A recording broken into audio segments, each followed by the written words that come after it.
no deberían de confiar para nada en el Estado, ni en su pensión, ni en su educación, ni en su sanidad, ni en nada. La gente se piensa que las pensiones, como has estado trabajando toda tu vida, tienes garantizada tu pensión. Pero esto no es así. Hoy hablamos con Javi Linares, asesor financiero que llega para desenmascarar las verdades que el Estado y las élites prefieren ocultar. Vivimos en un mundo donde todo sube de precio. Cada vez podemos comprar menos cosas. Nuestras libertades se reducen y nos controlan más que nunca. Nuestro poder adquisitivo cae en picado y nuestros ahorros corren peligro. Ha llegado el momento de protegernos y defender lo que es nuestro. ¿Qué está pasando en España? Pues en España tenemos un cóctel molotov peligroso y a mí el tema me tiene muy preocupado. La gente se piensa que es para sanidad, para educación, el tema de los impuestos, y sanidad y educación es menos de un 10% del total. No se ha ganado por adquisitivo prácticamente desde el 2000, ha subido todo mucho más de lo que han subido sus salarios y se han encontrado que se han empobrecido a un ritmo bestial. La pérdida de poder adquisitivo es dramática. La gente ya comprarse un piso, la vivienda realmente no ha subido de precio. Lo que ha perdido poder adquisitivo es el euro del dólar. La gente tiene que entender que de los euros hay que huir como del diablo. Tú, más allá del dinero que necesitas para un par de meses o 3, no necesitas tener en euros o dólares. No invertir por miedo a que haya una caída es un error. Si la alternativa de la gente es tener el dinero en la cuenta del banco, es una cagada enorme. Hola a todos y bienvenidos a este nuevo podcast. Hoy estoy con Javi Linares, asesor financiero, todo un referente en el mundo de las inversiones en España, empresario. ¿Cómo estás, Javi? Pues súper contento de estar aquí, Adri, contigo. Tú para mí sí que eres un referente, una guía, y me has ayudado muchísimo en todo esto del contenido, de las redes sociales, y he aprendido un montón de ti, tanto personal como profesionalmente, así que muy feliz de estar hoy aquí en tu podcast. Muchas gracias, placer es mío. Oye, hablas mucho de inversiones, de finanzas. ¿Qué está pasando en España? ¿Qué se escucha? Que los jóvenes no pueden ahorrar, no pueden invertir, no pueden confiar en el sistema, no saben si van a tener una pensión. ¿Cómo está la cosa? Pues en España tenemos un cóctel molotov peligroso y, joder, vas fuerte para empezar el podcast, porque la verdad es que a mí el tema me tiene muy preocupado y es un tema serio en el que merece la pena que todos dediquemos unos minutos a entender qué es lo que está pasando para también entender cómo poder protegernos, que al final yo creo que de nada sirve estar preocupados si no tenemos un plan de acción, ¿no? para protegernos. Y el tema de España es que tenemos 2 o 3 problemas muy gordos de los cuales pues, no se están presentando soluciones fáciles.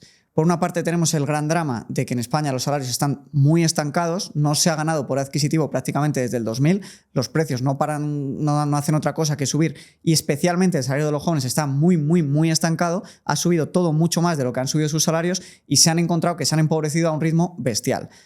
¿Qué consecuencias tiene esto? Pues distintas, muy graves, y que afectan mucho también al estilo de vida y a la felicidad, incluso al futuro de un país. ¿Qué ocurre? Que como su salario se ha estancado y los precios de las viviendas han subido muchos, los jóvenes no se pueden ir de casa, están compartiendo vivienda, no están pudiendo hacer proyectos familiares, se está retrasando un montón la edad de tener hijos, la edad de casarse, cosas muy básicas que antes eran como muy normales. Hoy a los 30 la mayoría estaba casado, vivía en una casa en propiedad y se planteaba ya tener hijos, porque uno no se plantea tener hijos si no tiene estabilidad financiera, si no tiene estabilidad en su hogar y no puede hacer un proyecto de vida, ¿no? Recordemos que la propiedad privada es importante porque genera arraigo también, y ese arraigo también hace que tú te plantees tener un proyecto de vida futuro. Entonces, ¿qué pasa? Que tenemos un mercado laboral muy jodido en España en el que los jóvenes no encuentran oportunidades o las pocas que hay son con sueldos míseros. Y eso está haciendo incluso que mucha gente se esté dando a la administración pública, a plazas de funcionarios, donde entran a un trabajo y están haciendo prácticamente lo mismo toda su vida, porque al menos no cobran mucho, pero al menos tienen estabilidad laboral. Entonces, tenemos el problema en España del mercado laboral, que es jodidísimo. Pero es que luego, además, esto se suma al problema de las pensiones. El problema es que en España las pensiones están indexadas a la inflación, es decir, los jubilados sí que tienen ahora por ley garantizado su poder adquisitivo, pero eso es a costa ¿de qué? De los que están trabajando actualmente. Entonces, ¿qué ocurre? Que la pensión media en España ya es incluso superior al sueldo medio de los jóvenes. Es decir, la gente se piensa que las pensiones, tú como has estado trabajando toda tu vida, tienes garantizada tu pensión.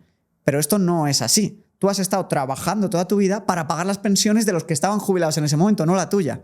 Y esto es lo que está ocurriendo ahora. Los jóvenes con salarios totalmente bajitos están pagando las pensiones de los jubilados, que en muchos casos son incluso superiores a los sueldos de los jóvenes. Esto, si me dijeses, bueno, Javi, pues es que el sistema es así y con esto nos da y vamos tirando.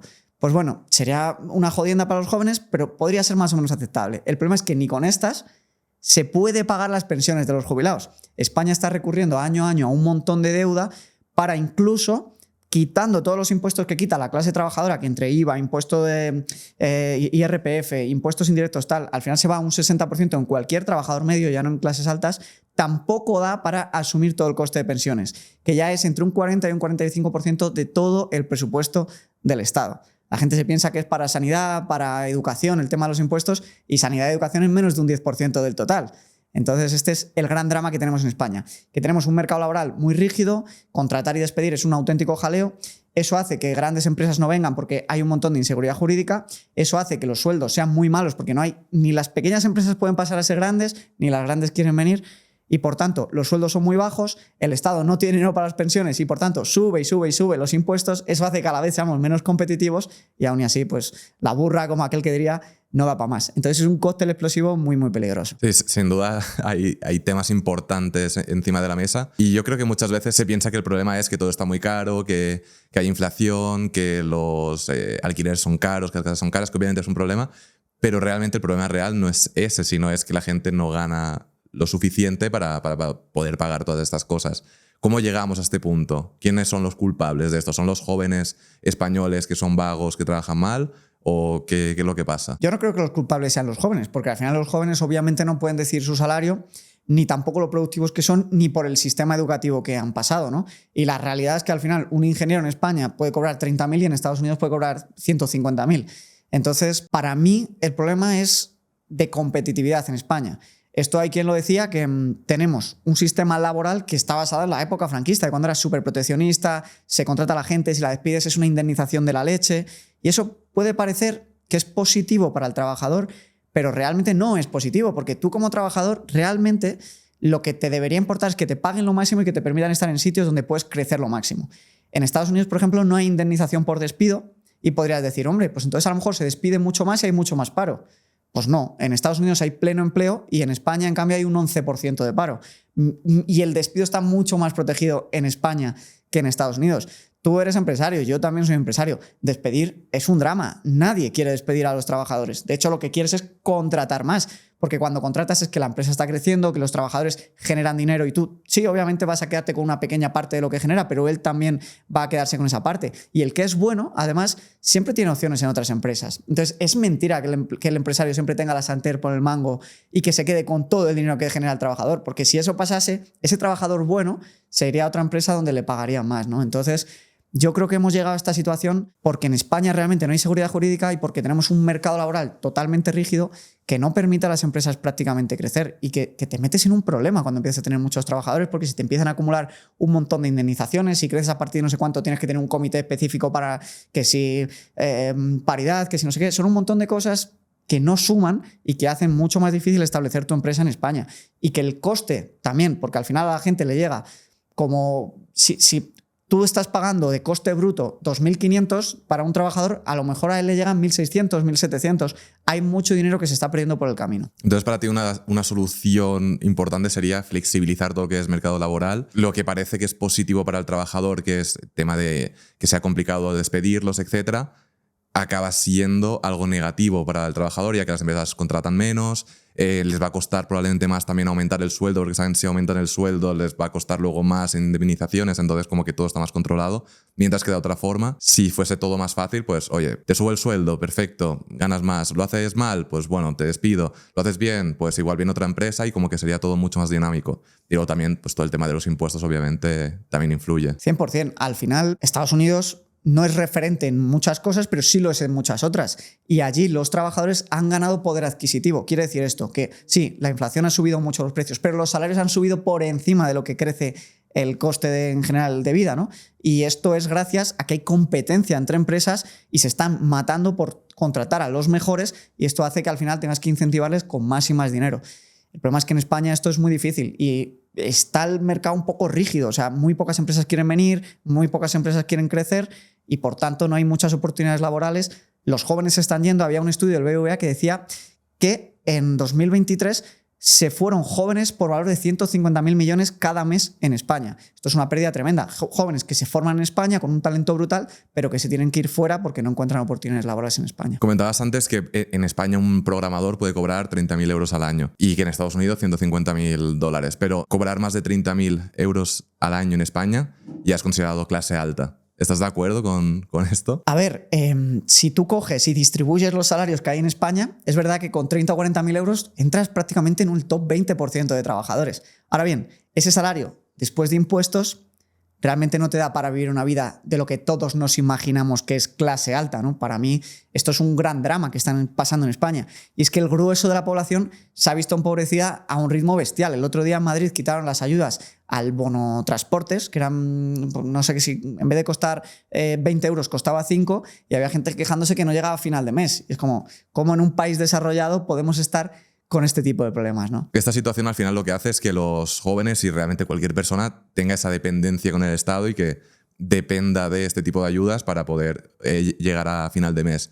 Y pasa un poco también con el tema de las pensiones, ¿no? Que igual la gente decide no ahorrar tanto, no invertir, no comprar su casa pensando y confiando en que, oye, pues cuando me jubile voy a tener una pensión, voy a poder vivir, y si me despiden voy a tener el paro y, oye, pues entonces no tengo que protegerme porque ya me están protegiendo. ¿Tú crees que los jóvenes pueden confiar en las pensiones? Cuando se jubilen tendrán esa posibilidad. Yo creo que los jóvenes deberían ver la gráfica de cómo ha evolucionado la deuda del Estado y de la seguridad social. Y cuando les dicen que sus pensiones están garantizadas, ver cómo el Estado se está endeudando más y más y más y más para pagar las pensiones de hoy. Y luego ponerlo en perspectiva esto con la pirámide poblacional, que es básicamente que en España los jóvenes no están teniendo hijos, la gente mayor cada vez es más, y si cuando se diseñó el sistema de pensiones había entre 5 y 6 trabajadores por cada pensionista, hoy hay poco más de 2. Y se estima que esto va a ir bajando. Entonces, uno debería plantearse, ¿no? Porque el Estado al final lo que está intentando hacer es convertirse en ese padre de familia de todos y decir, oye, yo te voy a proteger. Pero tú como hijo, si ves que tu padre no llega a final de mes y no para de endeudarse y de endeudarse, y para llegar a final de mes está cogiendo otro préstamo más, y para repagar ese préstamo coge otro préstamo, a lo mejor deberías de preguntarte si esa figura paternalista, ¿no?, es la más adecuada en tu situación. Entonces, en mi opinión, la realidad es que no deberían de confiar para nada en el Estado, ni en su pensión, ni en su educación, ni en su sanidad, ni en nada. Deberían formarse e intentar ellos ser lo más autosuficientes posibles en esas áreas importantes que son totalmente relevantes para tu vida. ¿Qué crees que pasará dentro de unos años? ¿Que quitarán las pensiones? ¿Que igual seguirán pagando las pensiones pero que será equivalente a poco dinero y que no te dé para vivir? Claro, porque quitarlo como que cuesta imaginarse que acabe pasando. Sí, yo creo que en algún momento tendrán que tomar una decisión y decirle a una de las siguientes generaciones, oye, vosotros ya no vais a tener pensión o vais a tener una pensión muy baja y os vamos a incentivar fiscalmente para que ahorréis, invertáis y podrán ir haciendo esa transición poco a poco, o espero que la hagan. Y yo creo que con los que ya se les ha prometido y que se están acercando a esa edad de la jubilación, ni pueden ni obviamente deben cortar por lo sano. Es obvio que esa carga va a haber que asimilarla porque se les ha prometido, si no te cargas la sociedad y te vas a un estado fallido, ¿no? Y es muy peligroso y nadie lo quiere. Y yo creo que esta gente tendrá pensión, pero yo creo que lo que va a pasar con esa pensión es que va a ir perdiendo poder adquisitivo. Y básicamente se les va a mantener, pero no se les va a permitir vivir muy bien. Es decir, se les va a sostener para que no salgan a las calles, pero su calidad y su estándar de vida va a ir poco a poco reduciéndose. Que si lo piensas, es un poco lo que está también pasando con la clase media en España. La pérdida de poder adquisitivo es dramática. La gente ya comprarse un piso, pues a ver cuántos años tardo en ahorrar para comprarme una casa. Antes necesitaba 3 años, ahora necesito 8, necesito 9, necesito 12, depende de dónde esté, ¿no? Antes a lo mejor la mayoría de las familias tenían una segunda residencia en su pueblo, en la playa, ahora ya no. Antes la lista de espera para los médicos no era tan grande, ahora ya sí. Nuestros padres, el IRPF que tenían era otro. Cuando nuestros abuelos eran jóvenes no había IVA y ahora está en un 21%. Entonces, realmente los estándares de lo que el Estado es capaz de ofrecer están disminuyendo año a año y década a década. No es algo hipotético, es algo que ya estamos viendo, por desgracia. Esto es algo que está pasando en España, pero estamos viendo que también está pasando en otras partes de Europa. ¿Cómo ves el futuro de Europa? ¿Crees que dentro de 20 años Europa será un continente al que únicamente venir a ver lo que fuimos en su época, o que conseguirá volver a convertirse en lo que llegamos a ser? Yo lo veo difícil porque el problema de Europa que tenemos es que al final somos 20 y tantos países con 20 y tantos intereses distintos y con 20 y tantos objetivos distintos. Y al final es lo que incluso pasa a mucha menos escala, pero pasa en España. Si es difícil poner de acuerdo a las distintas comunidades que hay dentro de España, imagínate la Unión Europea como tal, ¿no? Cuando tienes al húngaro, tienes al rumano, tienes al noruego, tienes al alemán y tienes al español y el italiano con su distinta cultura, su distinta forma de ser y sus distintos intereses y objetivos. ¿Y qué pasa? Que la Unión Europea es muy distinta entre sí y es muy difícil hablar de oh, ¿cómo le va a la Unión Europea? Oye, a Holanda le va de una manera y a España le va de otra manera totalmente distinta. ¿Qué está pasando? Que a los países hasta ahora les ha interesado ser parte de la Unión Europea, porque España, gracias a ser parte de la Unión Europea, por ejemplo, se puede estar financiando, le puede estar emitiendo deuda a un 2-3% de interés, lo cual no tiene ningún sentido. Tendría que estar endeudándose a mucho más tasa de interés porque el riesgo de impago de España es mucho mayor que el de Alemania. Pero como vende la deuda dentro de la Unión Europea, la compran en pack y está prácticamente igual el precio de la deuda de Alemania que el de España. Claro, porque tiene como el seguro de la Unión Europea. Exactamente.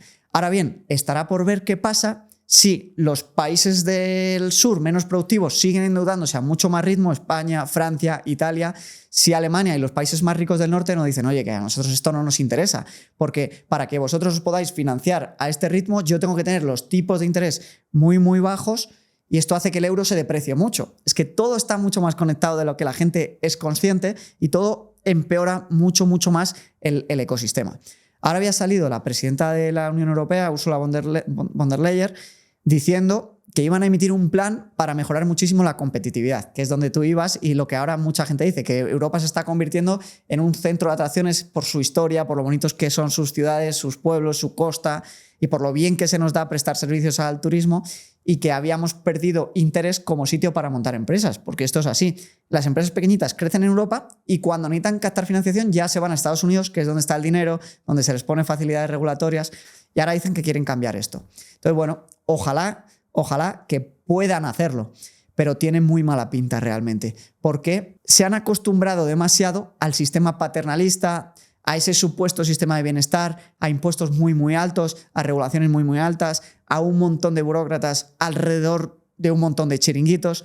Entonces, habrá que ver si son capaces de darle la vuelta. Yo personalmente, como inversor, quiero posicionarme contra esto, porque digo, oye, esto no tiene buena pinta. Y la mejor manera de eso es, si tú estás convencido de que Europa no pinta muy bien, pues intentar tener los menos euros, ¿no? en tu poder, porque al final, si a Europa le va mal, el euro se va a devaluar un montón y tú vas a ver cómo el dinero que tanto te ha costado ganar cada vez vale menos. Entonces, tu estrategia de inversión contra Europa, por así decirlo, es tener dólares. Mi estrategia de inversión contra Europa es huir al máximo de los euros. Los dólares tampoco es que me gusten porque en general el dinero como tal, las monedas fiduciarias, están diseñadas para perder valor, tanto el euro como el dólar. A lo mejor el euro va a perderlo más rápido que el dólar, pero también lo va a perder el dólar. Pero ¿cómo te puedes tú proteger, por ejemplo, contra la decadencia del euro, de la Unión Europea, etcétera, etcétera? Pues hay distintas estrategias. Lo puedes hacer, por ejemplo, si tú quieres comprar un inmueble, en lugar de descapitalizarte y darlo todo en cash, oye, hipotécate a estos tipos tan baratos, a un 2, 2,5% tipo fijo, incluso 3%, que sabes que es al ritmo mínimo que se va a depreciar el euro y tú estás comprando un inmueble, ¿vale?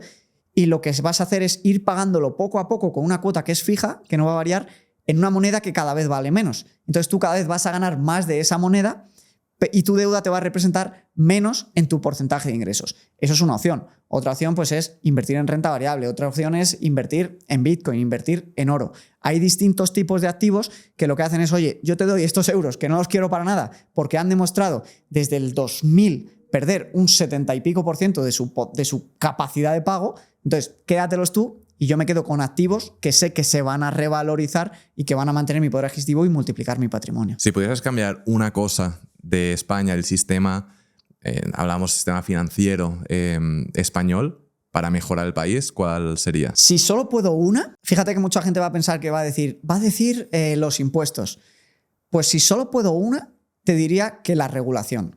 Que sea extremadamente fácil montar una empresa, que no tengas que pedir licencias para todo, que no te estén investigando por cualquier cosa.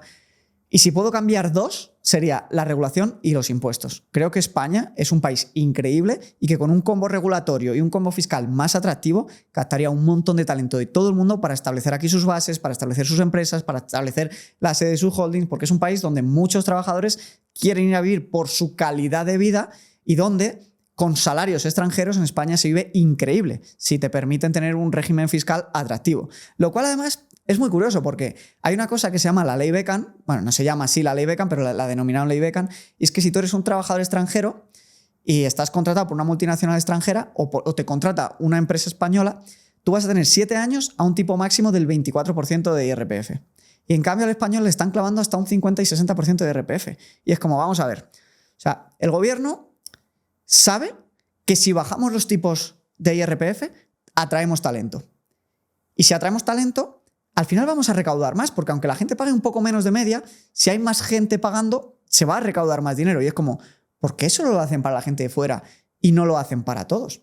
Entonces, a veces es complicado entender los incentivos de los gobiernos o quién está al mando o qué intereses tienen y por qué complican tanto las cosas y ponen tantas palos en la rueda. Sin duda es complicado de entender. Muchas veces hay otra teoría, que es la teoría del gran reset, que es que pues este sistema, como acabamos de comentar, tiene un montón de problemas y que llega a un punto que se hace insostenible, ¿no? Y esta teoría consiste en que, oye, pues todo se resetee, se pierda pues el valor de todas las monedas y como que empecemos de cero. ¿Qué opinas de esto? ¿Crees que podemos llegar a este gran reset? ¿Te proteges para ello? Sí, yo lo que creo es que al final la libertad es muy difícil de mantener y de proteger. Y yo lo que sí que veo y creo es que cuanto más grande es el Estado, menos libre es el individuo.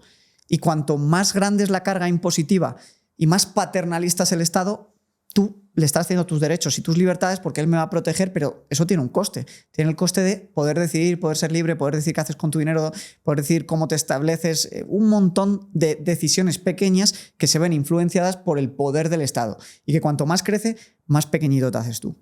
Yo la teoría del gran reset como tal no la veo, la verdad, no la veo, pero lo que sí que veo es que los estados empezaron pequeñitos después de las grandes guerras mundiales, después de las dictaduras, y poco a poco se están envalentonando y están creciendo más y más y más y más, intentando controlar todo, y realmente ellos ni están preparados para controlar todo, ni pueden dar una buena calidad de vida mejor que si dan libertad a los individuos para que se relacionen entre ellos y comercien y establezcan sus bases y desarrollen sus proyectos de vida.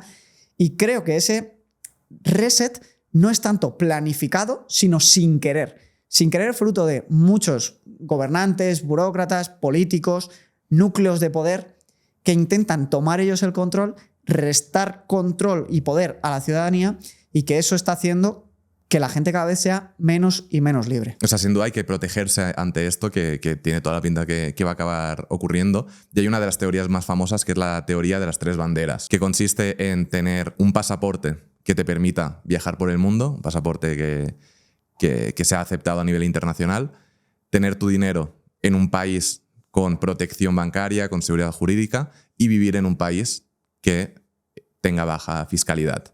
¿Crees que es una buena solución para tener cierta protección? Al final es no tener todos los huevos en la misma cesta. 100%. O sea, si lo puedes hacer, el problema es que en España cada vez más gente trabaja para el Estado, cada vez más gente está muy localizada y está muy arraigada. Entonces esto para ellos no es una realidad. Pero si eres un pequeño autónomo, si eres un emprendedor, y oye, en lugar de estar pagando un 25% de sociedades más un 25% de IRPF cuando te repartes dividendos, que al final te quitan un 50% después de haber pagado IVA y cotizaciones sociales, te puedes ir a un país donde el pago que tú haces por los servicios que te presta ese país es de un 10% o un 15% y punto, por supuesto. Si además de eso eres lo suficientemente inteligente financieramente para proteger tus activos en jurisdicciones estables, sólidas, seguras, que te van a permitir crecer tu patrimonio y tus inversiones 100%, y es que no hay nada mejor. O sea, yo personalmente me siento muy libre desde que tomé la decisión de irme y estar en un país con baja tributación, que no te aprieta demasiado, que te permite hacer las cosas siempre y cuando no rampas la ley, y es una ley razonable, no lo suficientemente grande para que incluso si te equivocas la rompas o te metas en problema. Y yo creo que es vuelta un poco a la esencia libre del ser humano. O sea, al final el problema es que ahora somos menos libres que prácticamente nunca en la historia, porque hay tanto medio de control, está todo tan digitalizado y estamos tan controlados que hemos perdido muchísima autonomía. Entonces, si te puedes salir un poquito de ese sistema, sin duda que te vas a sentir muchísimo mejor, y yo animo a todo el mundo que pueda, pues que se lo plantee y que no nos critique de falta de patriotismo.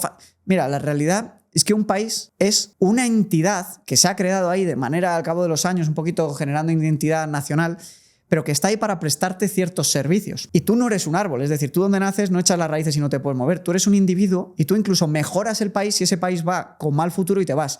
Porque lo que vas a hacer es restarle recursos para que ese país se piense si está haciendo las cosas bien. Porque cuando un país se siente intocable, tiene un montón de recursos y la gente sigue pagando sin quejarse, pues ese país no va a cambiar su destino ni su dirección. Hemos hablado de Europa, pero ¿cómo ves Estados Unidos ahora con Trump? ¿Qué crees que vamos a ver durante los próximos años también a nivel inversión? Estados Unidos es un sitio muy curioso, con muchos contrastes. Para mí es un sitio muy libre, donde tanto te puede ir muy muy bien como te puede ir muy muy mal si eres un individuo que se deja llevar fácil por el crédito, no tiene una personalidad fuerte.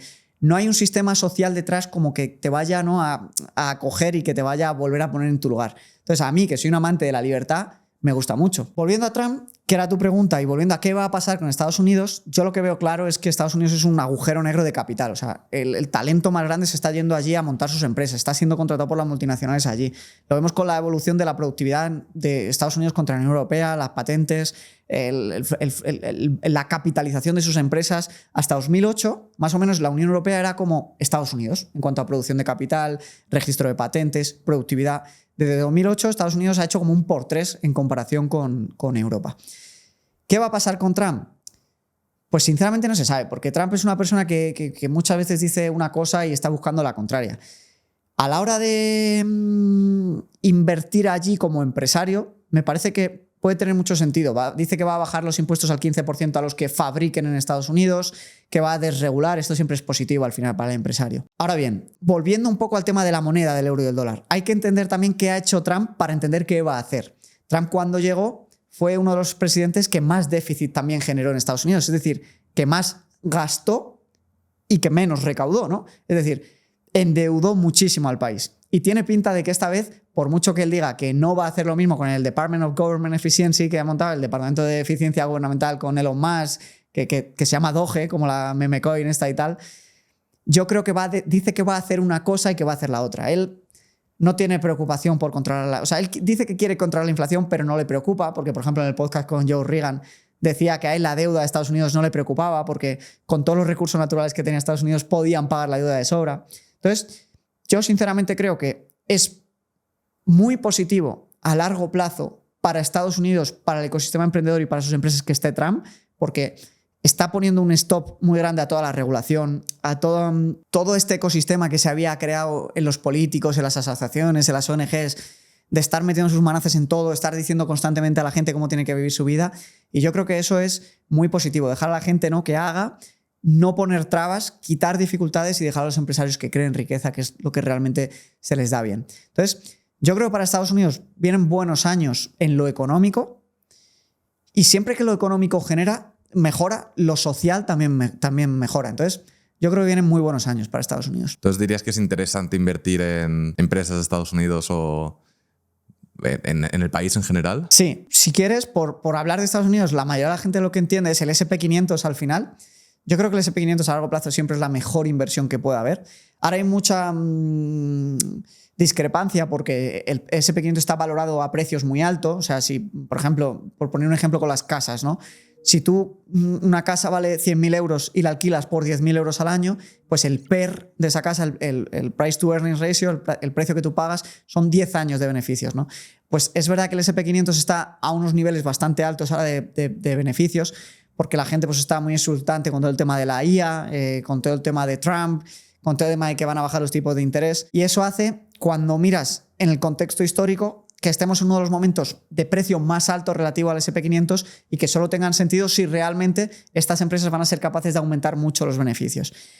Yo personalmente no soy un trader, no soy una persona que especule a corto plazo, pero yo tengo cerca de un 75% de mi dinero invertido en el SP500 de manera indirecta. Entonces, si yo te tengo que decir algo, te diría que yo estoy totalmente tranquilo invirtiendo mi dinero en la economía americana. Porque también me veo muchas veces la situación de gente que conozco y que están en la situación de tener dinero ahorrado y no saber si entrar, si no entrar, si comprar el SP500, porque realmente a día de hoy todo está caro. Todo está caro. Los pisos están caros, Bitcoin está caro, la bolsa está cara. Y hay mucha gente en esa situación, pero me acuerdo hace ya unos cuantos años que nos conocemos que era la misma situación. Todo estaba caro, entre comillas, que lo comparabas con ahora y realmente te das cuenta que estaba barato. Y hay gente que igual se esperó, no invirtió y a día de hoy pues lo tiene aún más caro, ¿no? Mientras que otros igual compraron caro, entre comillas, y les ha ido bien. ¿Tú qué recomendarías hacer a esta gente que igual tiene ahorrado cierto dinero? La gente tiene que entender dos cosas, ¿vale? Lo primero es no invertir por miedo a que haya una caída es un error. ¿Por qué? Porque es verdad que las inversiones los 5 principales tipos grandes de activos que hay, que son la renta variable, la renta fija, Bitcoin, oro y los inmuebles, tienen volatilidad. Tú puedes comprar un piso y puede caer de valor, puedes comprar el SP500 y puede caer de valor, puedes comprar Bitcoin y puede caer de valor. Pero esto es hipotético, puede caer de valor temporalmente. Lo que se ha demostrado es que a largo plazo multiplican su valor. Nunca ha habido un periodo de 15 años en el que la rentabilidad media del SP500 no fuese superior a un 4 o 5%.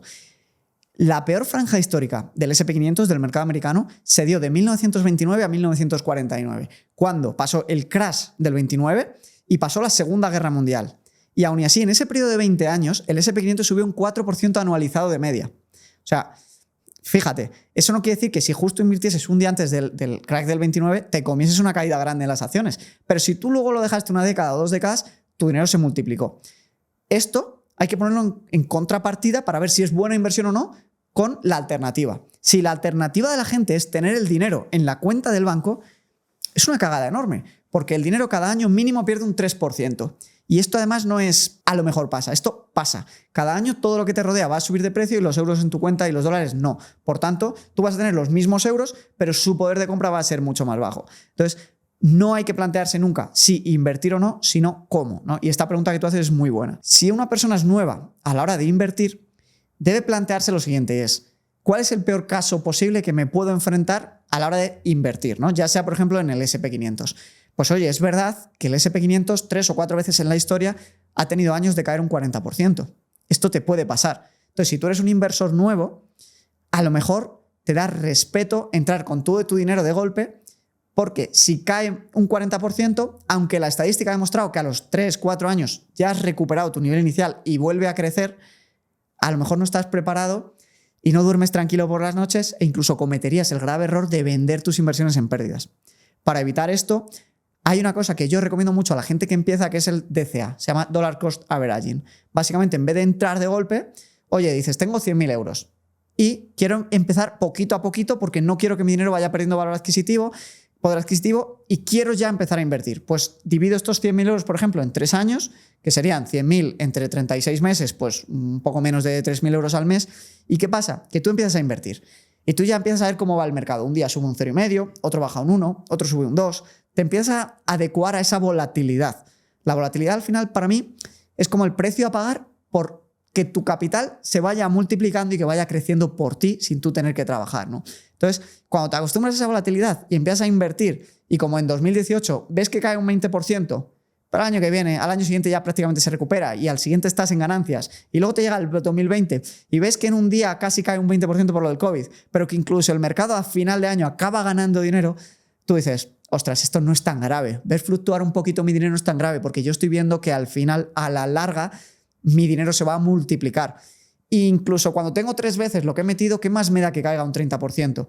Si luego se va a recuperar y va a seguir creciendo y creciendo y creciendo. Y esa es realmente la única manera de hacer capital a largo plazo, de proteger tu dinero y de poder tener una vida feliz y estable. Porque cuando tú estás con ansiedad económica y cuando tú no sabes qué te vas a poder permitir el día de mañana, es muy jodido estar feliz. Y para eso también está el dinero y las inversiones. Y cuando hablamos de fondos indexados, de SP500, ¿qué fondos consideras tú interesantes o en cuáles inviertes tú? Yo personalmente lo que hago es muy sencillo. Yo, en lugar de intentar adivinar qué país, qué empresa o qué sector va a ser el pionero en los próximos años, lo que hago es que invierto en un índice que se llama MSCI ACWI, All Country World Index. Y básicamente esto es un fondo indexado de todas las empresas del mundo entero. Ahora más o menos Estados Unidos tiene un peso de un 70% en este índice. Mercados emergentes, por ejemplo, China tiene un peso de un 3 o 4% en el total. India tiene un peso de un 2% más o menos. Europa tiene un peso como de un 8%. Canadá de un 3-4%. Reino Unido de un 3-4%. Entonces tú compras esto y es como si comprases una cesta completa, ¿vale? Y es una cesta que es dinámica. No quiere decir que estos porcentajes que hay hoy en día se vayan a mantener. Imagínate que Europa de repente toma las medidas adecuadas, empieza a crecer y las empresas europeas se revalorizan a más ritmo que las americanas. ¿Qué haría esta cesta? Empezaría a dar más peso a las empresas europeas que están creciendo y se lo quitaría a las otras que van perdiendo valor contra estas, ¿no? Entonces, esta manera de invertir a mí me da mucha tranquilidad porque es como, mira, a mí me encanta la economía y estoy leyendo constantemente, pero no me tengo que preocupar de hacerlo ni de adivinar qué sector, qué empresa o qué país le va a ir mejor, Porque aquí, como estoy apostando por las ganadoras, lo que es una purga constante. Las mejores van creciendo y las peores van perdiendo puestos y son reemplazadas por otras. Esta manera de invertir, que es tan sencilla que se puede invertir de 10 euros al mes, ha demostrado dar entre un 7 y un 11% de rentabilidad anual compuesto, lo cual es mucho más que el 2-3% de inflación que hay. Puedes invertir de 10 euros al mes por una orden recurrente, hacerlo con un 10, 20, 30% de tus ahorros, de tus ingresos y olvidarte. Y yo así es personalmente como invierto.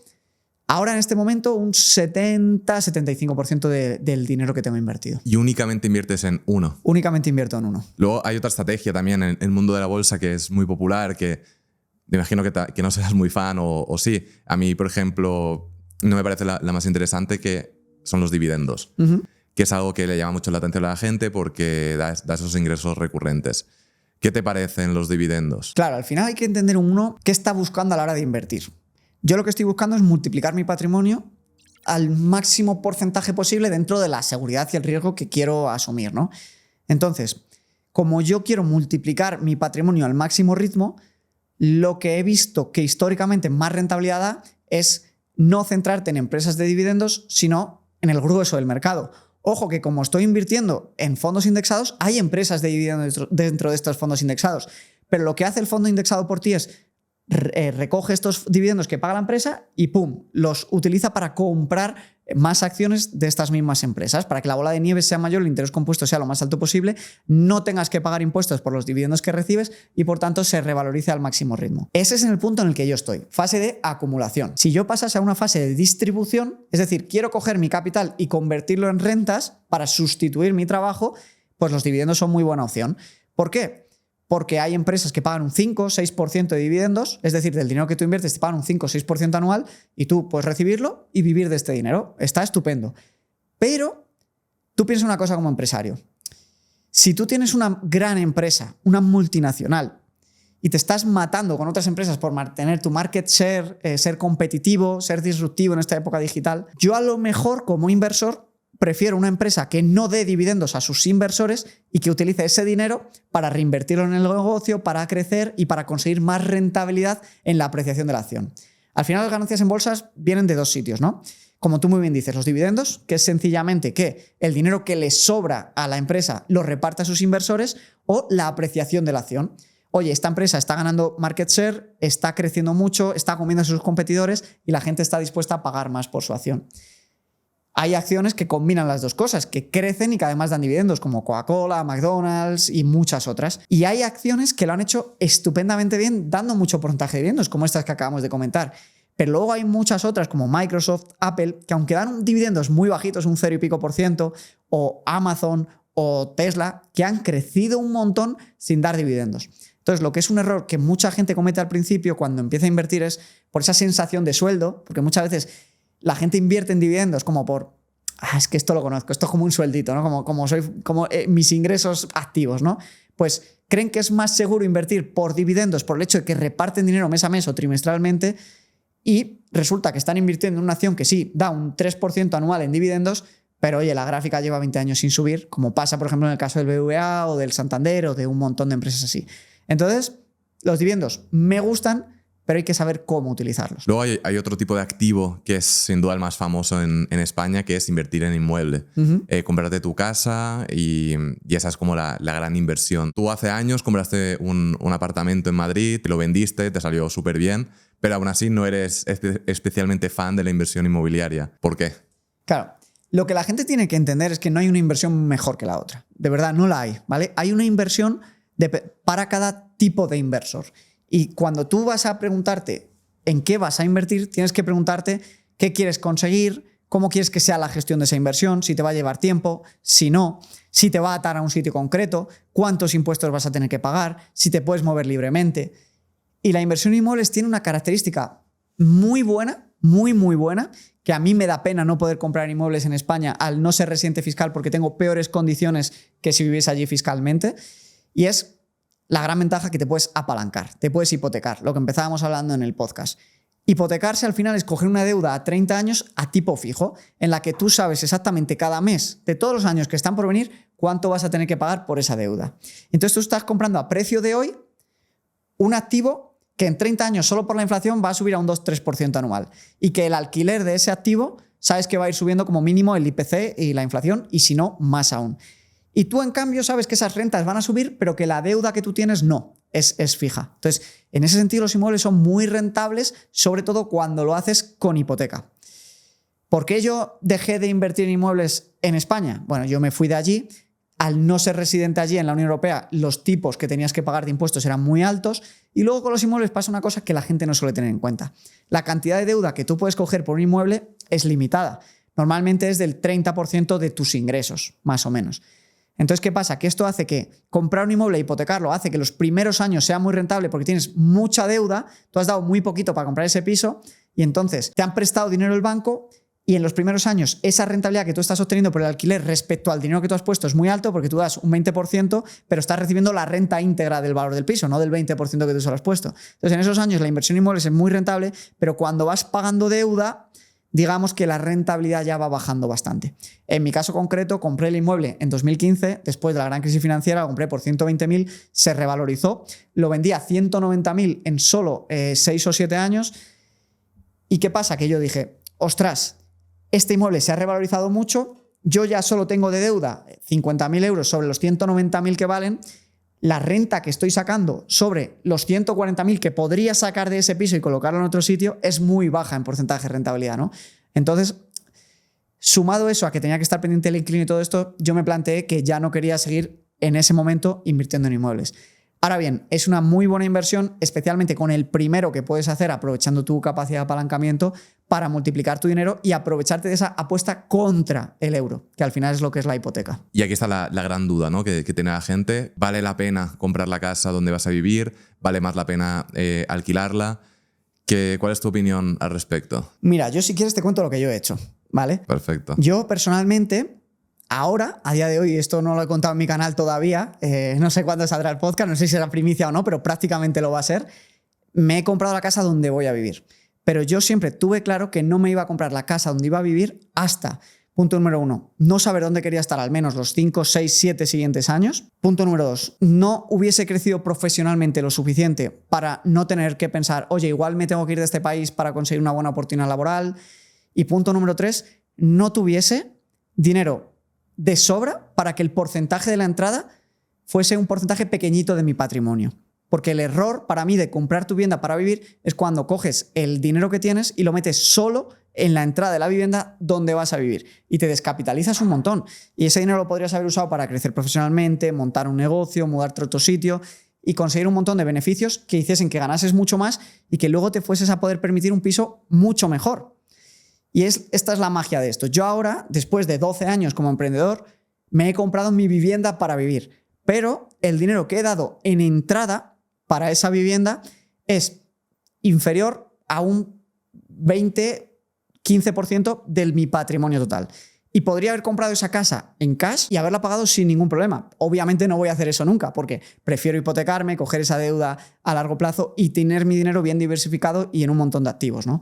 Pero yo animo a la gente a que por favor no tenga prisa por comprarse esa vivienda, que veo que el error de muchos jóvenes es, oye, empiezo a trabajar, me compro el primer pisito que me puedo permitir, aunque no sea en la zona que quiero, aunque no sea en la ciudad que quiero, y luego te surge una oportunidad en otra ciudad donde te podrían pagar más o te puedes permitir un piso mejor y tienes que venderlo. Y la gente se piensa que los inmuebles tienen una cosa que es el coste hundido. Tú cuando compras una vivienda en España tienes como un 9-10% de costes de notario, impuestos, y otra vez otro 10% al venderlo. Entonces necesitas que como mínimo se te revalorice un 20% para no perder dinero. Y luego además si tienes que comprar otro, tienes otro 7% de coste. Entonces yo animo a la gente a que no crea que es la única inversión posible, porque además mucha gente se pasa muchos años ahorrando dinero para el 20 o 30% de la entrada cuando tiene ese dinero en liquidez, se está viendo devaluado por la inflación, cuando desde el primer euro podría coger e invertirlo, por ejemplo, en fondos indexados, y desde el primer euro que está ahorrando ya va creciendo al 7-10% anual y va viendo que poco a poco incluso la casa se le abarata, porque los ahorros van creciendo más rápido de lo que le crece incluso la propia casa. Entonces, en definitiva, la gente no se debe de agobiar por no tener una casa en propiedad si está ahorrando e invirtiendo el resto del dinero. Entonces, para ti, la estrategia interesante sería empezar, invertir, no ahorrar únicamente euros, sino ir invirtiéndolo. Y una vez que ya con esas inversiones tienes cierto patrimonio, decidir si quieres comprarte tu casa para vivir. 100%. La gente tiene que entender que de los euros hay que huir como del diablo. Que el dinero sirve para comerciar, sirve para que te paguen, pero no sirve para que tu poder adquisitivo se mantenga en el tiempo ni tu riqueza se crezca en el tiempo, ¿vale? Entonces, tú más allá del dinero que necesitas para un par de meses o 3, no necesitas tener en euros o dólares. Y el resto ya lo que tienes que hacer es comprar fondos indexados, un poquito de Bitcoin si quieres, puedes diversificar entre distintos tipos de activos. Pero, por favor, que la gente entienda que no debe de tener todo su dinero en euros o dólares. En tu caso, ¿qué porcentaje de tu patrimonio es líquido, liquidez?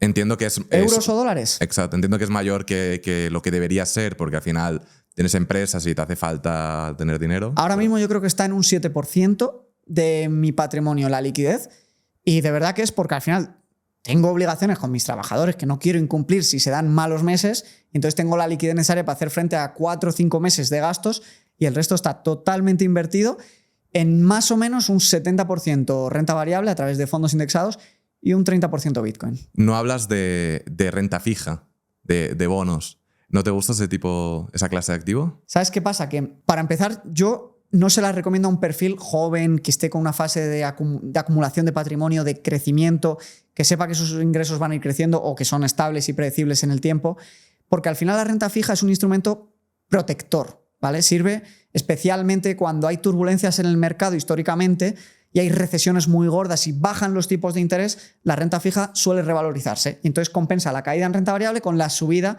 en renta fija. Pero para mí, si no necesito todavía consumir mi patrimonio invertido, yo lo que quiero es que crezca al mayor ritmo, aunque haya cierta volatilidad. No me preocupa la volatilidad, ¿vale? Entonces, no estoy invirtiendo en renta fija. Y además hay otro problema actual con la renta fija y es que está pervertida totalmente. O sea, España está emitiendo bonos para financiarse o letras del tesoro, que lo conoce más la gente, a un 2-3%.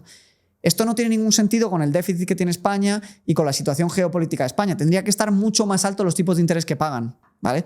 Entonces, a mí me parece que prestar dinero a los estados, a estos tipos que están ofreciendo, es regalarles dinero sin estar considerando el riesgo que tiene. O sea, para ti, perdón que te corte, da una rentabilidad muy baja para el riesgo real que tiene. Exactamente. Se ha vendido siempre como muy seguro, pero la situación actual demuestra que no es tan seguro como parece. Nuestros abuelos iban al Banco de España y podían comprar letras del Tesoro al 8, 10 y 12% de interés. Y ahora España está financiándose a un 2-3%. O sea, fíjate cómo ha decaído la rentabilidad de la renta fija, por ejemplo, en España. En Estados Unidos sí que está al 4 y poco por ciento. Ahora han pausado las bajadas de tipos y lo veo más interesante. Oye, si quieres comprar un bono de 10 años, te garantizas un 4% anual, un pelín más que la inflación, garantizas tu poder adquisitivo y tienes rentas. Vale, pero en Europa, sin duda, yo no metería ni un solo euro en renta fija. ¿Y qué opinas del oro? Pues mira, justo el otro día hice un vídeo muy interesante haciendo research sobre el tema del oro y me encantó una frase de JP Morgan, del fundador del banco JP Morgan, que es el banco más grande que hay en la actualidad, que decía: el dinero es oro y todo lo demás es deuda. El dinero tal y como lo conocemos hoy en día no es el dinero que nuestros abuelos tenían en mente.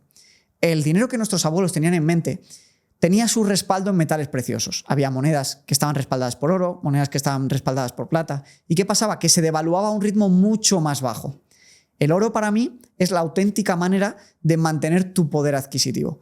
Y esto se ve muy bien cuando, por ejemplo, piensas en el precio de la vivienda, que la gente dice: Javi, es que la vivienda ha subido muchísimo. Y es como, la vivienda realmente no ha subido de precio. Lo que ha perdido poder adquisitivo es el euro y el dólar. En el 2000, una casa más o menos costaba entre 100, 120 mil euros en Madrid, de 100 metros cuadrados. Hoy en día cuesta unos 300 y pico mil la casa media. Es decir, ha subido su precio 3 veces en función a los euros. En cambio, en kilogramos de oro, una casa en el 2000 costaba 11 kilos y hoy en día cuesta 4,5 kilos. Es decir, ha reducido entre casi 3 su precio. Esto sirve para entender muy bien cómo funciona el oro. El oro sirve para proteger tu poder adquisitivo. Y en un momento, además, en el que los banqueros centrales tienen los tipos de interés tan bajos, están emitiendo deuda, los estados se están financiando tan masivamente con unos déficits alucinantes, el oro es una muy buena inversión a largo plazo. ¿Qué forma te parece más interesante para invertir en oro? Quitando las acciones de empresas que se dedican a extraer oro. ETFs respaldados por oro, tener oro físico en casa, tener oro almacenado en el banco o en alguna caja fuerte? Mira, de hecho, cuando te he dicho los porcentajes de mi cartera de inversión, he olvidado decir que me falta un 0 con algo por ciento de oro, porque estoy empezando a abrir una posición en oro que quiero que acabe llegando al 3-4% de mi patrimonio en oro. Yo personalmente no me complico y lo estoy haciendo con ETF. Un ETF que tiene un coste de 0,14% anual y tú puedes comprar desde 10 euros al mes y vas poquito a poco comprando ese ETF en forma de oro, que eso sí, tienes que asegurarte que sea un ETF de réplica física. Esto quiere decir básicamente que tú compras un ETF, le das el dinero al emisor del ETF, el emisor del ETF con ese dinero coge y se va a su bóveda del banco y mete un poquito más de oro para ti, ¿no? Y entonces tu ETF está respaldado con el equivalente en oro físico y pues sabes que no tienes unas participaciones de algo ficticio, sino que realmente están comprando por ti ese ETF. Para mí esto, para el 99% de la gente, es lo más cómodo, porque al final es verdad que comprar oro es fácil. Tú puedes ir a una joyería o a una cadena de compra de oro de las grandes que hay y puedes comprar el oro. Hay un poquito más de comisión que si lo haces con el ETF, pero vas a tener un par de problemillas, que es el de la custodia, ¿vale? Al final lo tienes que tener en casa y si quieres, por ejemplo, tener 1 kilo de oro, hoy en día son 80 y pico mil euros. El kilo de oro no es nada, la gente se piensa que eso tal. Los lingotes que aparecen en las pelis son 25 kilos, para que la gente se haga la idea del lingotito básico. 1 kilo es poco más que una tarjeta de crédito un poquito más gordita. Pero claro, tienes que guardarlo tú, ¿vale? Entonces a la gente hoy en día en España, tal y como está el tema con los robos en casas y tal, a lo mejor le da un poquito de apuro. En cambio con el ETF pues te despreocupas. Entonces principalmente las dos opciones son o el ETF o el oro físico. Al final las dos tienen sus beneficios. Sí. Y también sus partes negativas. Sí, porque es verdad que dices, ¿para qué estoy comprando oro, no? Oye, si lo que haces es simplemente para cubrirte poco a poco de un deterioro del sistema financiero y de la inflación, no pasa nada, con el ETF estás tranquilo. Pero si se desata una Segunda Guerra Mundial y lo que quieres es coger un avión lo más rápido posible y llevarte tu patrimonio, pues a lo mejor ese oro físico te salva la vida. Te salva la vida. Otro tipo de activo, el oro digital, Bitcoin, has comentado que también inviertes en él. Al final, especialmente Bitcoin, se presenta al mundo, ¿no?, como un refugio de valor, ¿no?, para tener ahí tu dinero fuera del sistema. ¿Tú lo ves así o lo ves como un activo muy volátil que nos puede ofrecer grandes rentabilidades? Yo lo veo un poco que tiene todas las características que tú has comentado. Lo que hay que entender de Bitcoin es que surgió post gran crisis financiera, pues 2008, por un grupo de hacktivistas que estaban cansados de cómo funcionaba el dinero, el sistema financiero, y dijeron, vamos a crear algo que los humanos no puedan modificar, que tenga las reglas fijas para todos y que tú estés en Venezuela, en Estados Unidos o en Kuala Lumpur, el gobernante de turno no te pueda confiscar tu dinero y tu patrimonio si lo tienes en Bitcoin.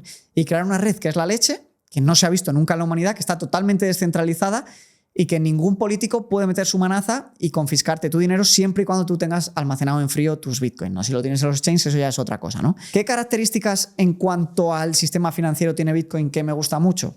Punto número 1, que su supply, la cantidad de Bitcoin que hay, son limitados. Son 21 millones, hay 19 y pico emitidos y quedan 100 y algo años más o menos para que se vayan emitiendo la mayoría de los que quedan. ¿Esto qué te da? Predictibilidad. No es como los euros, que llegó la pandemia y emitieron en 2 años el 40% de masa monetaria que había, generando una inflación del 20% en 2 años. Esto, además, lo que te hace es que como tú sabes los que va a haber y no va a haber más, la gente ha decidido de mutuo acuerdo y sin que nadie los obligue, que están de acuerdo en darle valor a eso, un poco como pasa con el oro. Nosotros compramos Bitcoin porque pensamos que a largo plazo Bitcoin se va a revalorizar contra el euro y contra el dólar. ¿Por qué? Porque euros y dólares cada vez hay más, entre otras cosas, y Bitcoin hay los que hay y no va a haber más. Entonces es un poco lógico pensar que si tenemos algo que es muy escaso y que cada vez va a ser más escaso, que es Bitcoin, y hay algo que es totalmente abundante y que cada vez es más abundante, pues el precio de esto respecto al de esto sea cada vez más alto. Me sirve para protegerme contra la inflación. Pero además, en este mundo en el que los gobiernos cada vez son más autoritarios, tener un activo en el que tú, memorizando unas palabritas, te puedes llevar todo tu patrimonio a la otra parte del mundo sin que nadie sepa lo que tienes y sin que nadie te lo pueda impedir, es muy, muy valioso. Filosóficamente es alucinante porque si tú lo piensas, cuando vienen las grandes guerras, y por desgracia son frecuentes en la historia de la humanidad, que la gente se piensa que esto que estamos viviendo ojalá sea para siempre y ojalá no vuelva a haber una gran guerra en Europa, que la está viendo muy cerca en Ucrania. Pero, por ejemplo, si tú eres un judío en Alemania y tú empiezas a ver la tendencia que hay contra los judíos, a lo mejor dices, hostia, debería coger todo mi patrimonio y pirarme de aquí y empezar la vida con mi familia en Estados Unidos, donde no tengo ningún problema, o en Argentina. Pero claro, si tú tienes todo tu patrimonio en tu casa, en las tierras y en tu panadería, es más difícil tomar la decisión de me voy, dejo esto y no me puedo llevar ni un solo euro ni nada. Porque además, si el banco ya me está poniendo restricción a la salida de capitales, si me han confiscado lo que tenía en las cuentas bancarias, ¿cómo hago esto? Pero en cambio, si tú empiezas a ver que este país se empieza a poner la cosa turbulenta, te bloquean la cuenta del banco, pues tú a lo mejor puedes coger y decir, mira, yo me piro de aquí, tengo un 30% de mi patrimonio en Bitcoin y por lo menos sé que con ese 30% puedo empezar mi vida en otro sitio. Y a mí en la frontera me van a registrar, yo no llevo nada, lo tengo memorizadita en mis claves, ¿no? Y puedo empezar mi vida en otro sitio. Entonces es un activo que independientemente de la parte monetaria, de la rentabilidad que puede dar, que creo que puede ser el activo más rentable en la próxima década o en las próximas 2 décadas, sin duda, pues es muy interesante. Y es muy interesante otro punto, y es que somos unos afortunados de que en nuestra vida, y especialmente nosotros que somos jóvenes, estemos viendo el nacimiento de un nuevo activo financiero. Porque el oro lleva entre nosotros 5.000 años. Las acciones empezaron a tradearse en el mercado en Ámsterdam hace un montón de tiempo. La deuda ha existido desde tiempos inmemoriales. Pero el Bitcoin es nuevo. Y eso hace que su capitalización, aunque ahora lo veamos a $100.000 y pueda parecer que es mucha, realmente no sea tan alta. Por ejemplo, en comparación al oro, tiene 8 o 9 veces menos valor todo el Bitcoin que hay en circulación que todo el oro que hay en circulación. Esto ya te da una perspectiva de a dónde puede llegar. Pero hay que entender que el oro ha multiplicado como por 10 su market cap en los últimos años. Si, por ejemplo, el oro multiplica por 5 su market cap en los próximos 20 años, quiere decir que tendría prácticamente 50 veces más valor que el Bitcoin. Fíjate si Bitcoin todavía puede crecer. Yo creo que para nada es tarde. Ahora bien, lo que la gente también tiene que entender es que cuanto más pequeño es el market cap de un activo y menos asentado está, y eso que ya está muy asentado, más volátil es.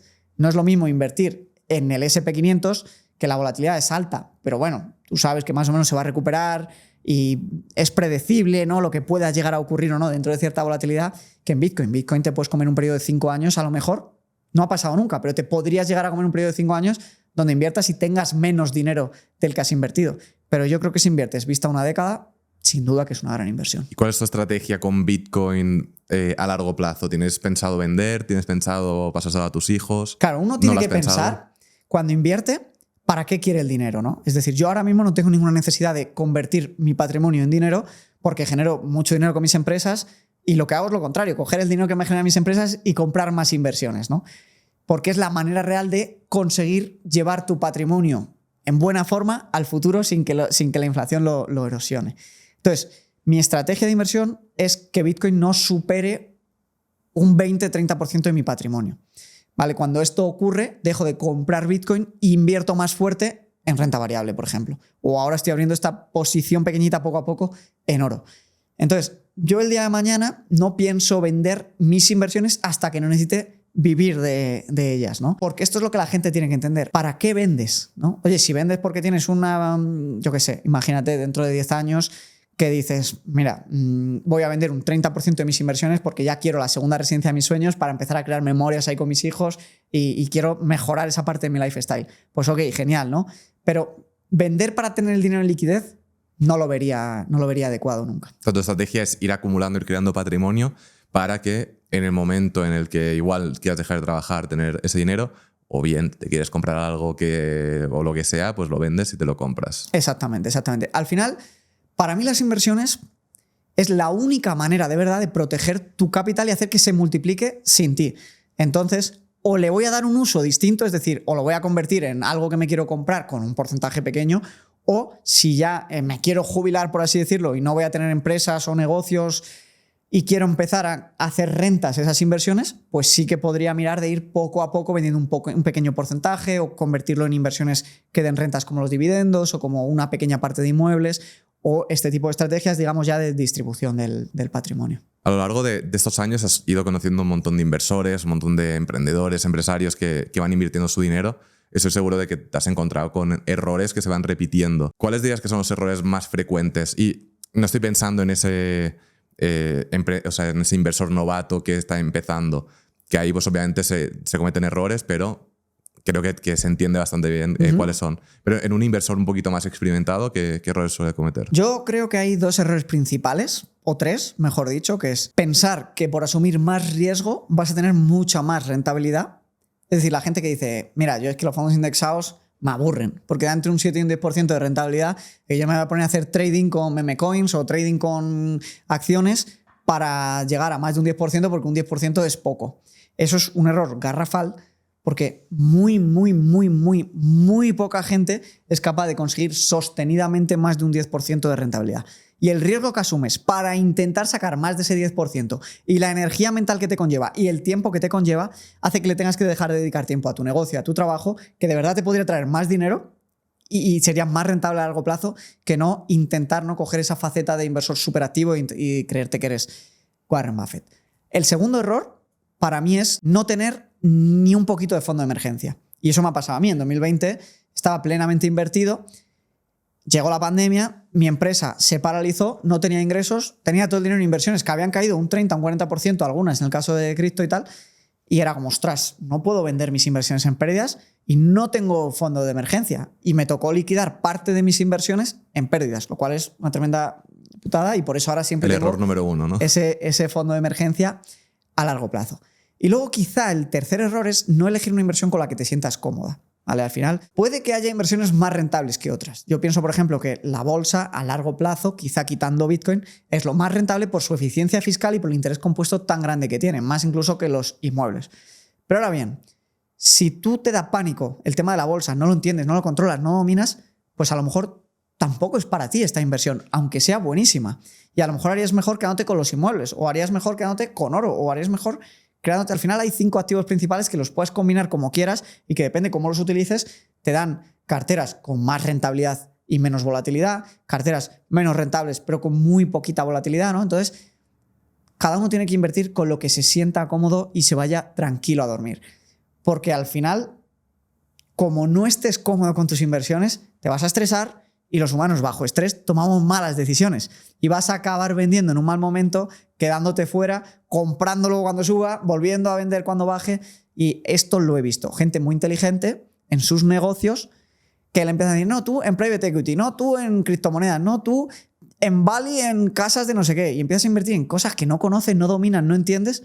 Y al final, cuando empiezan a venir malos resultados, las liquidan, ni siquiera porque sean malas inversiones, sino porque en primer lugar entraron en inversiones que no entendían, que no conocían y que no tenían sentido para su situación. Ya, muchas veces dejarnos de complicar las cosas de más, ir a lo básico, que es lo que ha funcionado durante cientos de años. Sencillez. Al final, que nadie te engañe. Tú no te vas a hacer rico de un año para otro invirtiendo. Eso te tiene que quedar clarísimo. Tú lo que vas a conseguir es multiplicar muchísimo tu patrimonio en periodos de 10, 15, 20 o 30 años. Pero si tú quieres tener mucho más dinero el año que viene que este, ¿sabes lo que tienes que hacer? Trabajar. ¿Sabes lo que tienes que hacer? Mejorar tu negocio, mejorar tus habilidades, crecer profesionalmente. Y ese dinero que te va sobrando, meterlo en las inversiones que a largo plazo, pum, pum, van a ir creciendo a ese 10% anual, que es una locura. Un 10% anual es multiplicar por 3 tu patrimonio cada 10 años y multiplicarlo por 21 prácticamente en 30 años. O sea, es muy rentable invertir, pero a medio y largo plazo. Y con respecto a protección, ¿cómo recomiendas proteger nuestros activos? ¿Recomiendas invertir a título personal? ¿Recomiendas montar sociedades patrimoniales? ¿Cómo crees que es más interesante? Yo creo que depende mucho de dónde estés. Por ejemplo, en España el tema de las holdings y las patrimoniales tiene mucho sentido porque ¿qué ocurre? Tú imagínate que eres un empresario, ¿vale? Que eres un empresario. Pues imagínate que tienes tu empresa en España y generas, por ejemplo, 1 millón de euros de beneficio. Pues te va a tocar pagar un 25% en sociedades. Es decir, de ese millón ya te va a quedar 750.000. Pero ¿qué pasa si te lo quieres pagar a tu persona física, Adrián Sáenz? Que te van a meter ese dinero además como dividendos en la base del ahorro que va de 19 a 28% o al 30%, creo que lo han cambiado encima este año. Entonces te va a tocar pagar otro 25 o 26% de esos 750.000 euros. Y entonces te va a acabar quedando prácticamente 500 y poco mil euros del millón de euros en beneficio que tenías en tu sociedad. Y eso después de IVA, después de tus trabajadores, después de todo. Entonces, por ejemplo, tiene mucho sentido tener una holding o una patrimonial en España porque tú el beneficio operativo de tu empresa lo subes a tu patrimonial al 1%, en lugar de ese 25% después de sociedades. Sociedades lo pagas, ese no te queda nada. Pero de los 750.000 luego pagas solo un 1% por subirlo arriba. Y ese dinero ya lo puedes tú distribuir en tu grupo empresarial, por ejemplo, para llevarlo a tu empresa que compra inmuebles o tu empresa que invierte en bolsa, sin haber pagado ese 20 y tantos % adicional de IRPF. Entonces, en España sí que tiene mucho sentido protegerte fiscalmente con una buena estructura patrimonial y holding. Si además vendes tus empresas, se puede subir de la empresa que vendes a la holding, a la patrimonial, al 1%. Como persona física tendrías que haber pagado el 20 y pico % de todo lo que te paguen por tu empresa. En Andorra, por ejemplo, pues bueno, quizá no tiene tanto sentido el tema de las patrimoniales porque al final están exentas las ganancias en bolsa a título personal.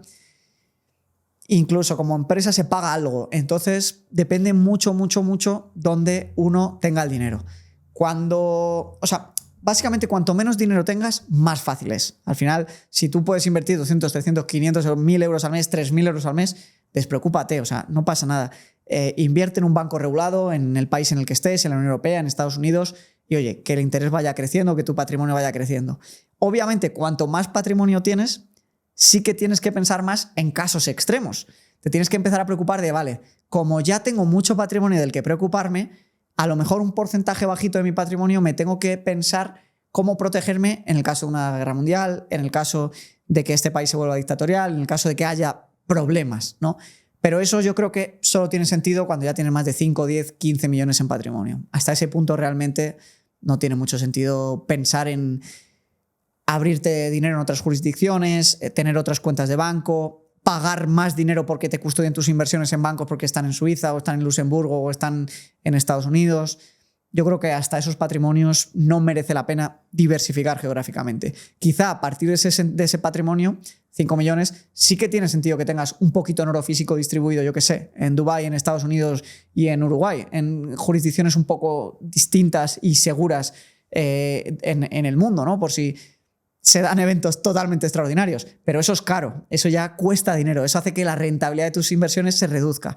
Entonces solo merece la pena si ya tienes un patrimonio que digas, oye, a mí la rentabilidad ya no es mi único objetivo. Entonces, para ti, a partir de 5 o 10 millones sí que tiene sentido ya empezar a diversificar en montar distintas empresas, distintos bancos alrededor del mundo y montar todo este tipo de estrategias, por así decirlo, pero antes no tendría tanto sentido. Para mí, a partir de ese patrimonio sí tiene sentido, porque si no se te va la olla con tus costes, digamos que bien invertido ese dinero vas a tener muchísimo patrimonio el día de mañana y ya te puedes empezar a poner a pensar a cubrir eventos extremos con un porcentaje de tu patrimonio que diga, mira, esto como mínimo me permite irme echando leches a ese país, tengo ahí mi dinero en oro físico, tengo acciones allí también, si la cosa se pone chunga en Europa tengo Latinoamérica, si no tengo Asia, si no tengo Norteamérica, ¿no? Al final el mundo está muy conectado, pero hay países que históricamente han sido más neutrales que otros, Uruguay, Argentina, Suiza, ciertos países de Asia.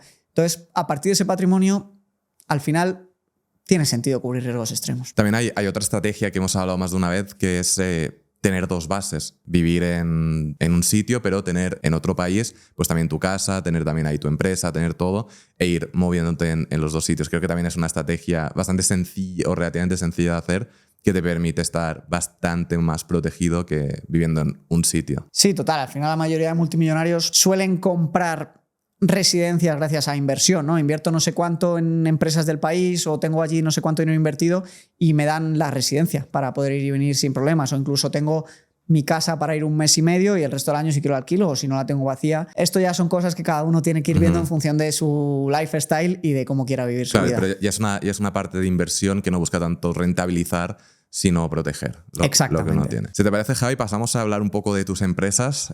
Hace poco lanzaste un nuevo proyecto, un buscador de seguros, de hipotecas. Cuéntame, ¿cómo va este nuevo proyecto? Pues mira, estoy muy contento. Salió hace muy poquito y un poco mi visión empresarial a medio y largo plazo es cubrir las necesidades financieras de la gente, ¿no? Yo, gracias al canal, pues tengo contacto con muchos miles de personas y veo sus necesidades. Y para mí, por ejemplo, pues la hipoteca es una necesidad de la mayoría de las personas, porque la mayoría de las personas quiere acabar comprándose una casa bien para vivir o bien para invertir, y al final hay 20 y pico bancos que te van a cada uno intentar vender la moto, cobrarte comisiones de cualquier tipo e intentar ofrecerte el producto en el que más ganen ellos, más que tú, ¿no? Entonces, hemos creado un broker hipotecario para ayudar a la gente a conseguir la mejor hipoteca con las mejores condiciones y hacer un trabajo de investigación en todos los bancos para sacarle 2, 3, 4 ofertas que sean las mejores y asesorarle y ayudarle en el proceso para que esa persona pueda elegir hipoteca. Para España, ¿no? Entiendo. De momento estamos solo en España, sí. Y bueno, de momento y probablemente nos quedemos solo en España porque Andorra es muy pequeñito, hay muy pocos bancos y no tiene sentido. Sí. Entonces es para España. También hemos hecho lo mismo con los seguros. Aunque con los seguros vamos un poquito más lento, es un sector un poco más complejo. Pero, en definitiva, queremos ayudar a la gente a que tome buenas decisiones financieras. Y, ostras, por ejemplo, la hipoteca es una obligación a 30 años y ya hemos visto la típica mujer o hombre en la tele que dice que le engañaron con las cláusulas suelo, que no entendía la hipoteca variable, que no sé qué. Y pues tener ese asesoramiento o esa ayuda externa para que ellos entiendan bien lo que estén contratando y se cercioren de lo que les están vendiendo, pues creo que tiene sentido y la verdad que a la gente está encantada. Estamos consiguiendo hipotecas a tipo fijo buenísimas. Y es algo que estamos disfrutando mucho en el proceso. ¿Y los seguros son seguros de vida o todo tipo de seguros? Ofrecemos todo tipo de seguros, realmente, desde seguros de hogar, seguros de vida, seguros de coche, seguros de mascotas, seguros de... Por ejemplo, hay un seguro que tiene mucho sentido y es que, claro, ahora la gente no tiene casa en propiedad, ¿no? Antes tú normalmente cuando contratabas una hipoteca ya te obligaban a contratar el seguro de vida. Entonces, si una de la pareja fallecía, a la otra le pagaba la hipoteca, el seguro de vida, y se quedaba sin mujer o sin marido, pero por lo menos tenía la casa pagada. Pero ahora, como la mayoría de parejas están de alquiler, pues hay un seguro de vida muy concreto que es muy interesante, que si se muere la pareja con la que vives tú de alquiler, te paga un montón de años de alquiler para que por lo menos no tengas tú esa carga. Entonces, bueno, está bien. Al final es cubrir todas las necesidades financieras de las personas. Y con respecto a otras fuentes de ingresos ¿qué tienes ahora en tu portfolio de empresas? Pues mira, yo ahora mis fuentes principales de ingresos son todas relacionadas con el sector financiero. Desde el marketing a empresas del sector financiero, pues como MyInvestor o Trade Republic, que trabajo con ellas y las menciono en el canal y me pagan por estas menciones porque yo creo que son pues, las mejores opciones que hay en España para ahorrar y para invertir tu dinero. Y esto, pues bueno, supone un porcentaje de mis ingresos... no sé, de un 15-20%. Luego tengo la parte de seguros e hipotecas que acaba de empezar, es muy nueva, empezamos en enero, entonces la verdad es que todavía no te sé decir cuánto dinero va a suponer porque todavía no tengo claros los números. Y luego digamos que la gran pata de mis ingresos vendrían por el servicio que ofrecemos a la gente de ayuda en la planificación financiera, de educación financiera para que aprendan a invertir, creen su cartera, con un coach financiero que les ayuda personalizadamente a que resuelvan dudas y elijan su mejor cartera de inversión para ellos, que entiendan cómo planificarse, les resuelve dudas fiscales. Y esto la verdad es que pues, hoy en día supone el grueso de los ingresos, digamos, del holding que tenemos de empresas dentro del sector financiero. Comentas que hace 12 años que eres emprendedor y que estás emprendiendo. ¿Cómo te vienen esas ganas de emprender? ¿De dónde sale Javi Linares? Yo creo que salen de la necesidad de sentirme libre, sinceramente, tío. Para mí la palabra libertad yo creo que está como en el top de esa brújula que todos tenemos cuando tomamos decisiones, ¿no? De hacia dónde vamos. Para mí la palabra libertad yo creo que está como es lo que más me mueve.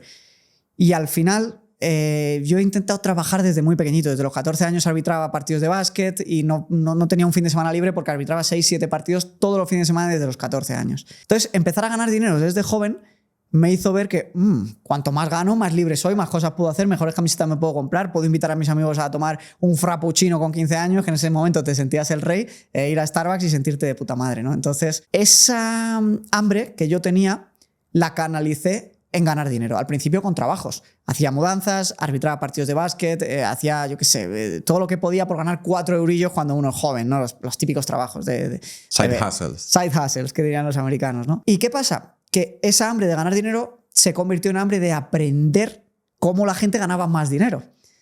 Y eso se tradujo en... Me devoré todos los foros que había, compré un montón de libros de negocio, de marketing, de finanzas personales, y eso que era más pobre que una rata, no tenía ni un dinero. Pero ya quería aprender a cómo lo hacía la gente que tenía dinero. Entonces, de repente, con 20 años, estaba yo en segundo de carrera, pues empecé a ver en Twitter una cosa súper random, porque la vida al final te das cuenta que es muy aleatoria, es muy azarosa. Y vi que había una persona que decía que ganaba dinero con las apuestas deportivas. A mí vaya por delante que el juego no me gusta nada y no animo absolutamente a nadie a que ni compre la lotería porque no vas a ganar dinero en la vida, ni se gaste dinero en apuestas, ni mucho menos casinos, ni nada de esto, por favor. Pero yo vi una persona que decía que ganaba dinero en las apuestas.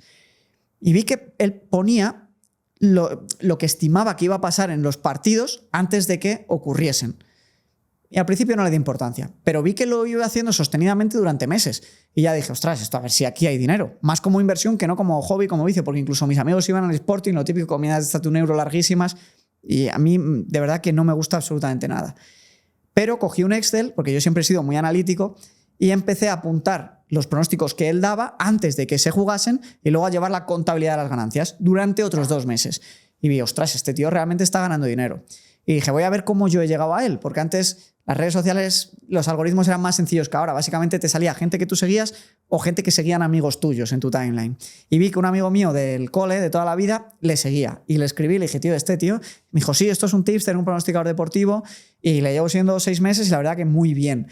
El único problema que tengo es que me cierran las cuentas cuando gano dinero, porque las casas de apuestas no quieren que las ganes y cuando ganas te echan. Entonces cuando ganaba 1.000 o 2.000 euros le echaban.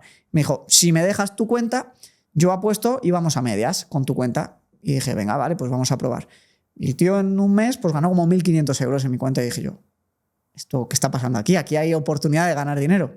Entonces conseguí entrar en el grupo de este pronosticador y pues yo de aquella estaba en la uni y la gente pues me dejaba su cuenta pues para poder usar sus cuentas y ganar dinero. Porque os iban baneando a todos. Te iban baneando, pues cada 2 o 3 semanas te cerraban la cuenta con 1.000 o 2.000 eurillos de beneficio, que en ese momento, siendo estudiante, imagínate, Una eras locura. capitán general.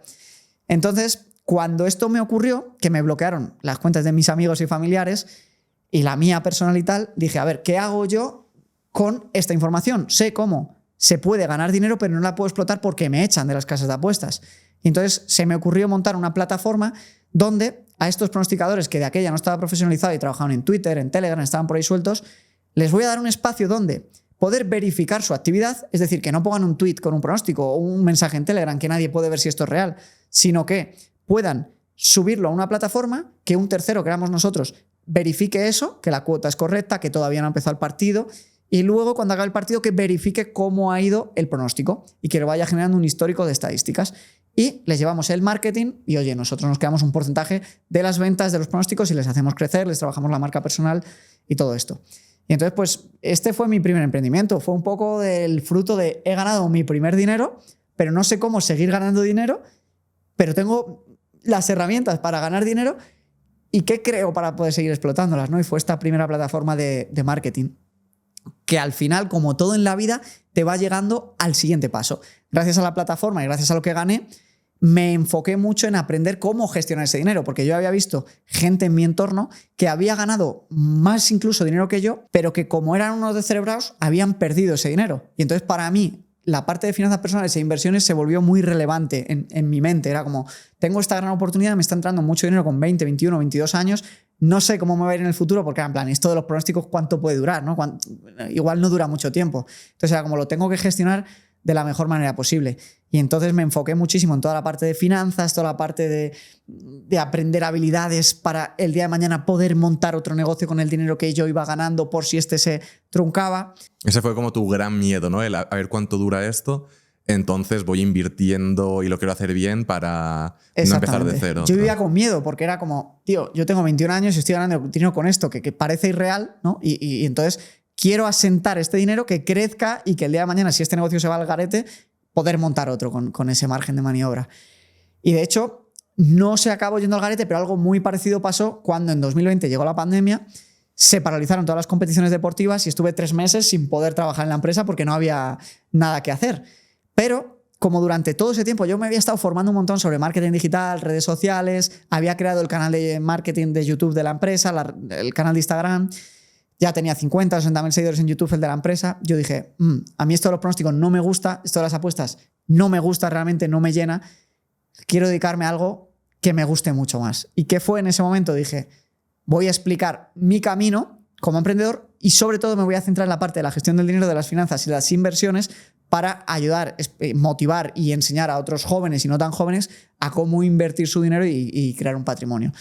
Y entonces aproveché todo lo que había aprendido en esa empresa de marketing digital y de redes sociales para crear mi canal de YouTube y luego todo lo que vino después.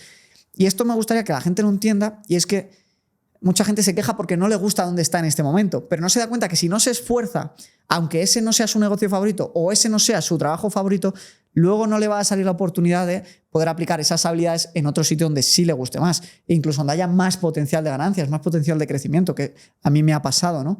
Entonces, al final te das cuenta que hay que esforzarse mucho, mucho, mucho, aunque no sea tu sector o tu empresa soñada en la que estás en ese momento. ¿Y el negocio en el que estás ahora sí que es tu negocio soñado? Me encanta, yo me veo toda la vida haciendo esto. De hecho, he dado un paso al lado en toda esta parte del marketing de los pronósticos deportivos, yo ya no estoy ahí. Y me estoy centrando 100% en este ecosistema financiero, en ayudar, en que los vídeos cada vez sean mejores, en un montón de proyectos que están por venir y en ayudar a la gente a invertir, a ser más rica, más libre, en transmitirles lo que voy aprendiendo. Y lo que me gusta mucho del punto en el que estoy es que lo veo sostenible en el tiempo, en el sentido de que yo voy a querer invertir siempre, siempre voy a querer estar al tanto de lo que pasa en el mercado, entonces siempre voy a poder crear contenido y mejorar mis empresas con lo que yo voy aprendiendo. Lo veo muy vivo y eso me motiva a seguir. ¿Cómo has ido viendo tu evolución dentro de YouTube? O sea, ¿siempre has tenido el mismo enfoque y haciendo lo mismo has ido creciendo? ¿Has ido cambiando tus estrategias? Al principio en el canal hablaba un poquitín de emprendimiento y parte de inversiones. Al final me di cuenta que hablar de emprendimiento no tenía tanto sentido porque emprender es un mundo aparte, hay muchos tipos de negocios, se necesitan muchos tipos de habilidades, es como... no sabía muy bien qué contenido le gustaba a la gente y entonces decidí pasarme solo a la parte de inversiones y sí que más o menos desde el primer año he estado muy enfocado en finanzas personales, inversiones y mentalidad de finanzas y de inversiones, ¿no? Pero, por ejemplo, el primer año que empecé en 2020, pues oye, era más un hobby que un trabajo o que un negocio o que una obligación. Que de hecho comentábamos antes de empezar a grabar que fue al año de empezar que tú me sacaste a tu canal y fue como un chute de motivación enorme porque fue como, tío, me lo tengo que tomar en serio, que fíjate qué guay, que me ha invitado Adri, que esto está creciendo, que aquí puedes ayudar a un montón de gente, que por supuesto también puede haber un montón de oportunidades de negocio y ya me lo empecé a tomar en serio. Pero el primer año fue un poco como, vamos a ver qué pasa con esto y luego ya lo fui profesionalizando hasta decir, oye, que tú me lo decías, no se puede fallar una semana, hay que estar 100% focus y hay que tomárselo como prioridad. Y ese ha sido mi enfoque hasta el día de hoy en el sentido pues de, yo lo vi claro contigo, ¿no? Reinvertir en equipo, reinvertir en material, tomártelo en serio y tomarte muy en serio el tiempo que la gente te dedica y intentar darles el mejor contenido posible sin conflictos de intereses y teniéndoles pues, en primera persona y entendiendo que cuando tú subes un vídeo hay que pensar más en ellos que en ti. Esa es la clave, sin duda. Luego, otra cosa que me gusta mucho de ti y de todos los años que nos conocemos es que tienes un lifestyle que es chulo. Tienes tus hábitos, trabajas mucho, obviamente, pero lo justo y necesario y como que te organizas bastante bien. ¿Cuáles son tus hábitos que no fallas bajo ningún concepto? He de decir que esto es ahora después de 12 años de emprendimiento. Por ejemplo, cuando me vine a Andorra del 2018 al 2020 sufrí como un cabrón, o sea, lo pasé fatal, estaba yo aquí solo, mi pareja vivía a 2 horas y media, no conocía a nadie, me vine al país sin conocer a nadie. Andorra no es lo que era hoy en día de emprendimiento, gente tan maja como vosotros. Era muy difícil socializar, eran más empresarios antiguos, gente como con mucho patrimonio a la que pues es más difícil hacer y socializar. Y yo estaba en una fase todavía muy de crecimiento, muy de enfocarme en mi empresa, no de gastar tanto, pero sin duda, ahora que ya las cosas van mucho mejor, que hay mucho más patrimonio, para mí siempre digo que el dinero es una herramienta y no un fin. El fin no es tener mucho dinero, el fin es vivir una vida muy rica, muy plena, en la que estés disfrutando, ¿no? Entonces, esto incluso si volviese atrás lo hubiera tenido más presente en esos momentos, porque luego te das cuenta que cuando tú más feliz estás, más productivo eres, mejores ideas tienes, más optimista te encuentras, a mejor talento atraes a tu entorno, mejores oportunidades te surgen y en definitiva más contento puedes hacer las cosas. Y al final, tanto en los negocios como en las inversiones tiene que ser sostenible. Tú no puedes estar trabajando 15 horas al día porque te vas a quemar. Es mejor a lo mejor trabajar 7 o 6 a full, contento y satisfecho y levantándote al día siguiente con energía y fuerzas, que no 14, estar una semana muy bien y otra semana en la que no te aguanta la gente con la que estás y la gente no quiere trabajar contigo, ¿no? Entonces, ese equilibrio para mí es muy, muy importante. Es cierto que ha habido momentos en los que no lo he tenido, pero ahora intento que sea siempre así. Y, por ejemplo, en cuanto a hábitos, para mí el deporte es no negociable y es totalmente imprescindible. Lo hablábamos antes. Ahora hace 3 semanitas hemos contratado justo los dos un entrenador personal. Yo creo que es el dinero mejor gastado que uno puede tener. Te comprometes a ir a entrenar, te mantiene en forma, te despreocupas tú de estar pensando en la rutina, luego si te hace la nutrición, pues lo mismo. Para mí, por ejemplo, el sueño es imprescindible. Yo duermo siempre entre 8 y 9 horas al día y vamos, es que no me voy a dormir tarde pase lo que pase, ni de coña. O sea, intento ser muy, muy estricto con mi rutina y comer muy bien.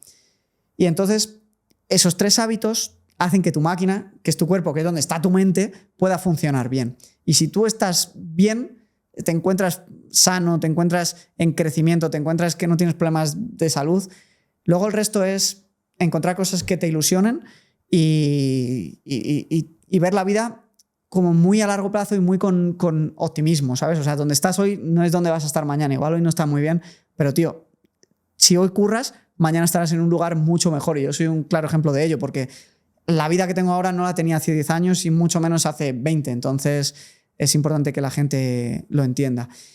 Y luego, pues, no sé, de hábitos, al final socializar es importante, estar con gente que te aporta, que te inspira, que es buena gente, que no te trae problemas, que no es negativa. Yo intento huir del negativismo como de la lepra. A mí la gente que está siempre triste, siempre quejándose y siempre con movidas es como, tío, yo lo siento, pero en mi entorno no te quiero. Y ahora que tengo la suerte de poder elegir con quién trabajo al ser emprendedor, eso es imprescindible, tío, es mi regla número 1. Solo contratar gente que todos podemos tener un mal día, pero que no vive en un mal día constante. Sí, sí. Eso te prometo que es de las mejores cosas de ser emprendedor, poder elegir con quién trabajar. Y alguna vez me ha pasado de igual tener que trabajar durante un tiempo limitado, porque tienes que hacer algo con alguien que es eso, que negativo, se queja, como que no tiene ganas. Y imagínate que estás obligado a trabajar cada día con esta persona.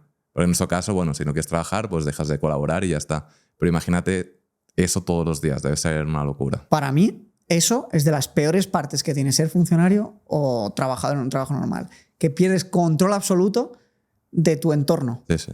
Y vas a estar en un trabajo muchísimos años en el que no puedes elegir para quién trabajas, quién tienes por debajo, quién tienes a tu alrededor. Ostras, pasarte 8 horas al día con gente que te drena la energía es jodido. Comentabas también que el dinero no es el fin, sino que es un medio para conseguir cosas. ¿Qué cosas crees que podemos comprar con dinero que nos van a hacer felices? Yo qué sé, por ejemplo, mudarte a una supercasa, comprarte una supercasa, viajar. ¿Qué cosas dirías que te hacen más feliz? Para mí, por ejemplo, los básicos son 3, que es tu entorno, es decir, dónde vives. Yo preferiría vivir en un piso malo de un barrio muy bueno que en un piso muy bueno de un barrio muy malo. Porque tu entorno para mí es todo, en el sentido de tener buenos servicios, que no haya delincuencia, que la gente esté más o menos contenta. Para mí eso es muy importante. Entonces, punto número 1 y más importante, el entorno donde estás. El colegio al que puedes llevar a tus hijos, con quién se va a relacionar. Y ojo, esto no es ser clasista, no es que por pensar que cuanto más dinero tengas, a mejores personas vas a llegar, porque yo he conocido gente estúpida con millones de euros y gente magnífica muy pobre, ¿no? Entonces, no es eso. Pero, en general, hay menos problemas y más facilidades en los sitios donde hay más poder adquisitivo, ¿vale? Esto es así, esto es innegable, tanto en los colegios como en el barrio en el que vives. Entonces, para mí eso es tremendamente imprescindible, comprar seguridad, comprar comodidad, ¿no? Con la vivienda en la que vives y con el colegio de tus hijos. Luego, lo segundo que yo diría es la comida. La comida buena es cara. Una carne que no sea procesada o que no sea de una granja industrial y que sea de vacas de pasto, pues el entrecot que yo compro de Angus son 60 euros el kilo y como prácticamente 250 gramos de carne roja al día. O sea, no es barato comer bien, o el salmón salvaje es más caro que, ¿no? Entonces, poder comprar esa nutrición que te hace estar muy bien y sentirte muy bien no es barato. Viajar no es nada barato, pero yo personalmente tampoco viajo tanto, viajo 2-3 veces al año y tampoco es una cosa que me mate, no necesito estar viajando constantemente, incluso si viajase menos sería igual de feliz. Pero para mí esa casa, esa nutrición, ese gimnasio, ese lujo de poder tener un entrenador personal, esos pequeños detalles te dan la vida. Luego, obviamente, cuando vas teniendo cada vez más abundancia financiera, puedes ayudar a tu familia, puedes ser más generoso. Son cosas que de verdad dan mucha felicidad. Pero empezando con esas necesidades básicas de sentir que vives en un sitio donde puedes progresar, donde no te van a robar, donde no tienes problemas de seguridad personal, donde no te van a entrar por la noche a robar en casa, donde tus hijos no van a estar con todos los macarras.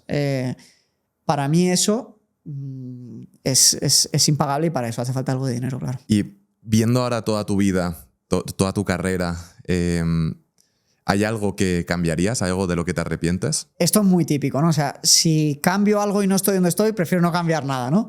Pero si, por ejemplo, yo tuviese un hijo, yo estuve muy cerca, muy cerca de perderme, de que me hubiese ido muy mal en la vida, porque de los 19 hasta que empecé con el negocio salía de fiesta 2 veces al día, pero además no salir de fiesta, no, me emborrachaba muchísimo, media botella de ron Almirante del Mercadona, y tuve un susto muy gordo en el que con 2 amigos, yo conduciendo, tuvimos un accidente por hacer el indio y por conducir como no se debía de conducir, volviendo de fiesta, ¿no? Entonces, analizándolo con retrospectiva, creo que yo en esa etapa, como no tenía un objetivo, como no tenía un futuro claro, estaba muy perdido en la vida, no me hacía ilusión derecho, que era lo que estaba estudiando, no me veía trabajando abogado, no sabía qué hacer con mi vida y me di pues al ocio, a salir un montón, ¿no? Es como que cuando no tienes un propósito llenas tu vida de cosas extremas, vacías. Y entonces, sin duda que esa etapa de mi vida pues no me gusta, no me siento orgulloso porque llevamos todo muy al extremo. Y es algo que si yo tuviese un hijo intentaría que, oye, que se divierta, que lo pase bien, que salga de fiesta, pero que intente desde joven encontrar propósito, intente encontrar metas, ya no ni siquiera a lo mejor económicas o profesionales, y más sociales o más intelectuales o no. Pero es complicado, para mí es como lo más difícil de la vida, encontrar esa meta, ese propósito, ese por qué estás aquí, que te gusta. Sí. Y es lo que hace que mucha gente se pierda. Total, porque cuando tienes algo en la brújula claro, es fácil ser responsable, es fácil cumplir, es fácil ser disciplinado. Pero cuando no hay nada que te ilusione, y especialmente cuando uno es joven, se vuelve peligrosa la vida porque no tienes motivación, yo qué sé, por sacar buenas notas. Y si no sacas buenas notas de pequeño, luego no vas a entrar en una buena empresa. Y si no entras en una buena empresa, te vas a pensar que no vas a poder ganar dinero nunca en tu vida. Y entras en círculos negativos que se van retroalimentando y que son jodidos de romper, ¿no? Y a mí ese primer emprendimiento o ese primer dinero que empecé a ganar con el tema de la inversión me cambió la vida. O sea, literalmente, pues yo a lo mejor hubiera sido un desgraciado. Si, bueno, supongo que antes o después se hubiera encontrado un camino, ¿no? Pero no tenía ninguna motivación y es jodido vivir así. Es complicado y a la parte importante encontrar ese propósito. Y ya para cerrar, Javi, ¿qué próximos objetivos tenemos encima de la mesa? Bueno, es un año muy bonito. Me caso este año, entonces este año ya... O sea, ya hace un tiempo que digamos que los objetivos económicos en sí no son los más relevantes dentro de la lista de prioridades, sino que, por ejemplo, el tema de la boda, para mí es muy bonito, lo estamos organizando, Carla y yo, con mucha ilusión, organizando pues, muchas cosas en torno al evento.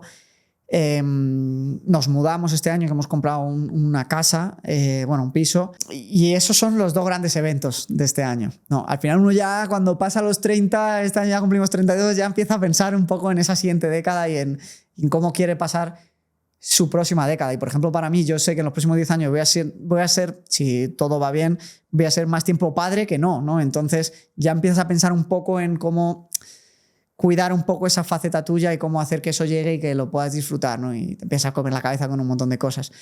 En la parte personal, me gustaría llevar mi salud al siguiente nivel, por eso lo de contratar nutricionista, entrenador. Y en la parte profesional, pues al final seguir haciendo crecer el canal lo máximo posible, porque es algo que me apasiona, que me hace feliz y que hace posible todo el otro, digamos, conglomerado de empresas que prestan servicios en el sector financiero. Y en definitiva, crecer el equipo, contratar gente muy buena, muy buen talento. Si eres bueno en algo relacionado con hipotecas, con seguros o con finanzas, escríbeme, porque seguro que podemos tener una vacante para ti dentro del ecosistema. Y ese es un poco los objetivos. Disfrutar, viajar un poco más, disfrutar mucho de la boda este año y seguir disfrutando la vida y seguir currando, que al final mola. Genial. Pues te deseo muchos éxitos, lo pasaremos bien en la boda seguro. Seguro. Y nada, Javi, un placer. Podríamos estar aquí hablando durante horas y... muchas gracias por aportar al canal. No, el placer es mío, Adri, ya lo sabes, tío. Eres muy buen amigo, aprendo mucho contigo, me divierto mucho y muchas gracias a ti por abrirme las puertas de tu casa. Es un placer, de verdad.